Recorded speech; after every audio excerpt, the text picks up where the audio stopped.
آپ سب کو میری طرف سے سلام. میں نصرت جان اور میرے پروگرام کا نام ہے خدا کے کلام کی باتیں. اگر آپ ہمارے چینل پر نئے ہیں تو اس کو سبسکرائب کیجیے، لائک کیجیے اور شیئر کیجیے تاکہ خدا کے کلام کی باتیں زیادہ سے زیادہ بہن بھائیوں تک جا سکیں. جب ہم کسی کو پیار کرتے ہیں تو ہماری کوشش ہوتی ہے کہ ہم اس کا زیادہ سے زیادہ اچھے سے خیال رکھیں.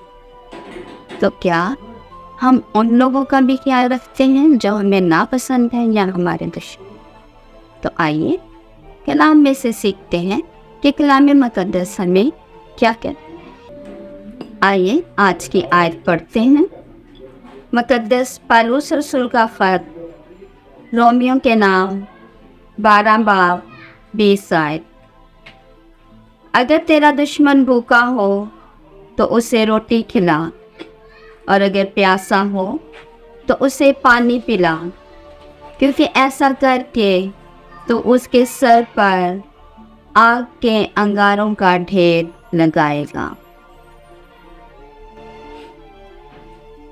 اگر تیرا دشمن بھوکا ہو تو اس کو روٹی کھلا، کھانا کھلا، اور اگر پیاسا ہے تو اس کو پانی پلا.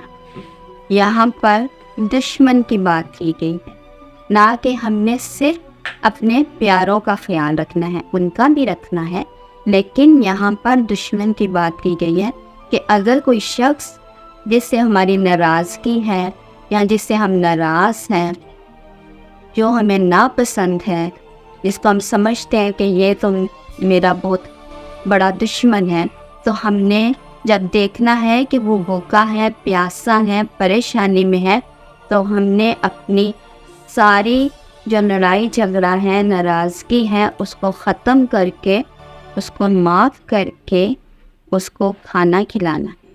کیونکہ خداوند کا کلام ہمیں یہی سکھا رہا ہے. کیونکہ کلام مقدس میں لکھا ہے کہ اگر ہم نے اپنے پیار کرنے والوں کے ساتھ ایسا سلوک کیا تو کیا ہی بڑا کیا. جب ہم اپنے دشمن کے ساتھ ایسا کرتے ہیں، اس کو معاف کرتے ہیں، مصیبت میں اس کو کھلاتے ہیں، تو پھر اس کا اجر بڑا ہے. کیونکہ خدا یسوع مسیح نے ہمیں معاف کرنا سکھایا ہے. انہوں نے بھی اپنی زندگی میں ہمیں معاف کرنا سکھایا. جب لوگ اس کو مار رہے تھے، پیٹ رہے تھے، اس کے منہ پر تھوک رہے تھے، تو خدا یسوع مسیح نے فرمایا، اے باپ ان کو معاف کر، ان لوگوں کو معاف کر دیا. تو ہم نے بھی اپنے دشمن کو دل سے معاف کرنا ہے اور ایسا مزاج رکھنا ہے جیسا یسوع کا ہے. کیونکہ یسوع حلیم اور پرفتن ہے.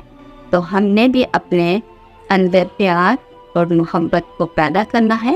وہ محبت جو ہمارے خداوند یسوع المسیح نے ہم سے کی ہے اور ہمیں کرنا سکھائی ہے اور ہمیں کرنے کا حکم دیا ہے. تو خداوند ہم کو فضل بخشے کہ ہم اپنے دشمن سے محبت کریں، اسے معاف کریں، یا وہ بھوکا اور پیاسا ہو تو اس کو کھانا کھلائیں، پانی پلائیں. خداوند ایسا کرنے کی توفیق عطا فرمائے. مسیح ہمارے خداوند کے وسیلہ سے آمین. God bless you. خداوند میں ہمیشہ خوش رہیں. اگر یہ ویڈیو آپ کو پسند آئی تو اس کو لائک ضرور کیجیے.